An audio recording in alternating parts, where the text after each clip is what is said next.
마가복음 12장 38절부터 40절까지 보겠습니다. 예수께서 가르치시면서 이렇게 말씀하셨다. 율법학자들을 조심하여라. 그들은 예복을 입고 다니기를 좋아하고 장터에서 인사받기를 좋아하고 회당에서는 높은 자리에 앉기를 좋아하고 잔치에서는 윗자리에 앉기를 좋아한다. 그들은 과부들의 가산을 삼키고 남에게 보이려고 길게 기도한다. 이런 사람들이야말로 더 엄한 심판을 받을 것이다. 아멘. 38절에 예수님께서 가르치시면서 하신 말씀입니다. 성전뜰에서 계속해서 가르치셨습니다. 서기관과 바리새인들은 예수님으로부터 호된 책망을 받고 그 자리를 떠난 것 같습니다. 38절에 율법학자들을 조심하여라고 했습니다. 율법학자들을 본받아서는 안 됩니다. 율법학자들은 경계해야 될 사람들입니다. 모든 사람이 전도의 대상입니다. 가까이 해서 전도해야 합니다. 그러나 거리를 두면서 닮지 않도록 해야 할 사람들이 있습니다. 이제는 바리새인들과 서기관들의 그릇된 행동들을 지적하셨습니다. 38절에 예복을 입고 다니기를 좋아하고 그랬습니다.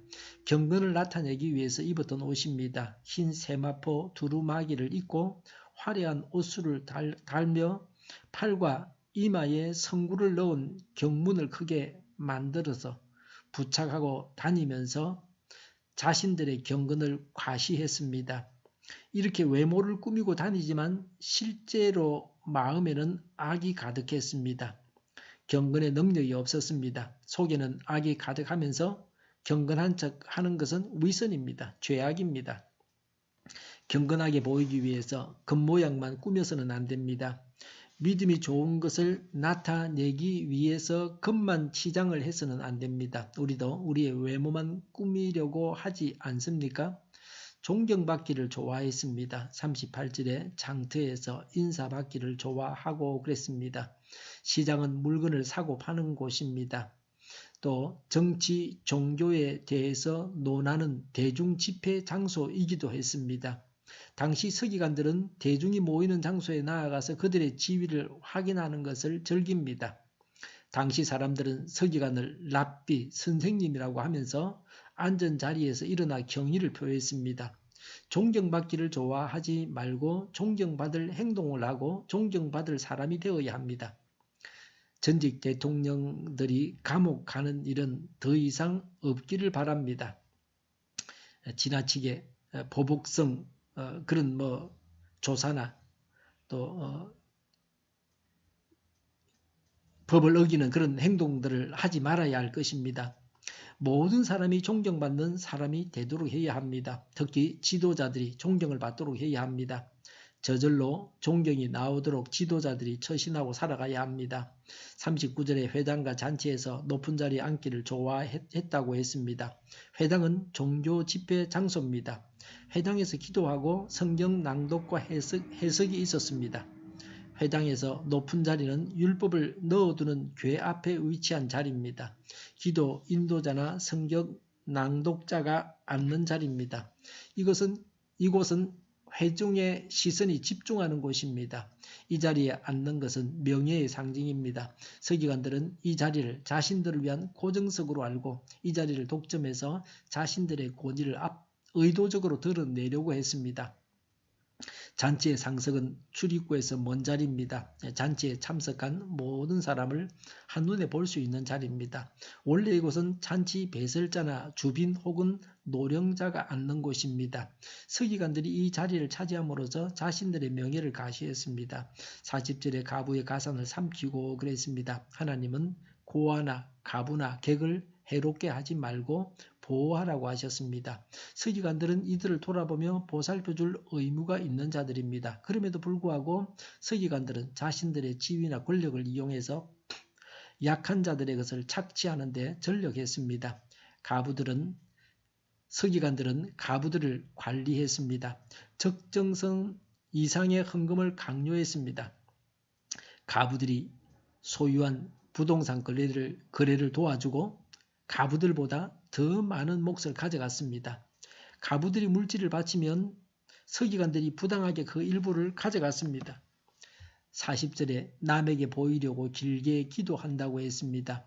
남들에게 과시하기 위해서 행하는 외식적인 종교 행위를 한다는 겁니다. 기도는 하나님과 은밀한 대화입니다. 서기관들의 기도는 자신의 경건을 드러내는 수단이었습니다. 기도는 하나님을 향해서 하는 것이 아니고 사람을 향해서 하는 것이 아니고 하나님을 향해서 하는 것입니다. 40절에 이런 사람들이야말로 더 엄한 심판을 받을 것이다 라고 했습니다. 종교 행위를 악행을 숨기는 수단으로 사용했습니다. 그래서 타인에게 이중적인 범죄를 저질렀습니다. 악행에다 위선하는 죄까지 지었습니다. 경제적인 손실도 주고 종교적인 혐오감까지 가지게 했습니다. 그리고 동시에 하나님을 이익 추구의 수단으로 삼았습니다. 그래서 큰 벌을 받을 수밖에 없었습니다. 우리의 신앙생활을 되돌아봐야 합니다. 우리의 행동들을 잘 살펴봐야 합니다. 남에게 존경받는 것만 좋아하지 않습니까? 하나님께서 어떻게 생각하실지에 대해서는 무관심하고 사람들에게 보이는 데만 급급하지 않습니까? 우리가 늘 중요시하는 기도는 하나님과 대화하는 것이요 교제하는 것입니다. 사람에게 보이기 위해서 기도해서는 안 됩니다. 내면적으로 신앙을 가지고 경건하게 생활해야 합니다. 존경받을 사람이 되어야 합니다. 내면적인 신앙과 경건이 없이 사람들에게 보이기 위한 어떤 것들도 다 악한 것입니다. 기도하겠습니다. 믿음을 가지고 기도하고 경건하게 살아가게 하여 주시옵소서. 우리 동일교회가 만군의집하게 하여 주시옵소서. 오늘도 밤에 있을 기도를 주장하시고 악한 마귀가 그 걸음을 방해하지 못하게 하여 주시옵소서. 예수 이름을 명하노니 모든 병만은 물러가고 몸의 모든 부분들은 온전하게 될지어다. 신유의 기적을 베푸셔서 지금도 저희의 질병을 고쳐주시옵소서. 저희와 교회와 이 나라의 민족을 불쌍히 여겨 주시옵소서. 독재 정권이 무너지고 적과 통일이 되지 않고 평화 통일을 이루게 하여 주시옵소서. 전쟁 위험이 사라지게 하시며 핵으로 무장하게 하여 주시옵소서. 신앙의 자유를 늘 누리며 살게 하여 주시옵소서. 하나님을 대적하는 세력들이 바로 망하게 하여 주시옵소서. 국회와 정부가 하나님이 기뻐하시는 법만을 만들게 하시며 반성경제의 모든 법과 영과 내규와 지구사회의 적시 철폐되게 하여 주시옵소서. 대통령의 통치를 잘하게 하시며 지진이 일어나지 않게 하시며 출산율이 올라가게 하여 주시옵소서. 자녀를 낳고 살만한 건전한 성적으로 건전한 나라가 되게 하여 주시옵소서. 나쁜 인권법이 폐기되게 하여 주시옵소서. 에너지 정책, 재활용법 정책을 제대로 세워서 집행하게 하여 주시옵소서. 늘 맑은 공기를 마실 수 있게 하여 주시옵소서. 오늘도 슬픔을 당하는 가정을 위로하여 주시고 모든 장례 일정을 주장하여 주시옵소서. 오늘도 하나님 안에서 최고의 날이 되게 하여 주시옵소서. 좋으신 하나님을 찬양하면서 예수님의 이름으로 기도하옵나이다. 아멘.